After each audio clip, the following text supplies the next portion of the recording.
Nkwanirizaako gwe munnange akyagyekuumiddeko ensi Buganda anti munnange ensi Buganda kuno kwe kwaffe Kawanda Musoke ow'ennabalanga Bukoba Kyaggwe akaala amatendo nze nkubuuzaako nateera olunaku olwaleero kansuubire nti munnange oli bulungi munnange nno olunaku olwaleero nsaba atwajjukanyeeko ku bino nabyo ate tubimanye obadde okimanyi munnange nti amannya g'ebika agamu gagenda gafa so nga ate okufa kwago nkuba kwoleka akufa kwazimu ku mpisa zaffe n'obulombolombo ko n'ebyafaayo byaffe nga Abaganda nzikiriza olwaleero nkuwe amannya n'amakulu gaago naawe ogamanye otuume erinnya ng'omanyi kye litegeeza.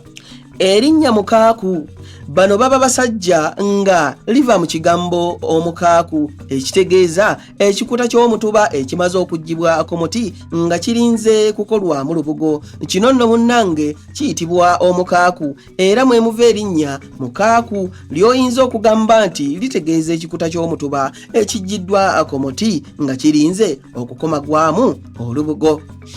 Abange ebyo nno osiibisuseekaawo wabula munzikirize nzire ennabalanga Bukoba Kyaggwe tuddiŋŋana ate mu kitundu ekirala ng'ate munnange nkuwa ebirala. Ayi Katonda kuuma Namulondo.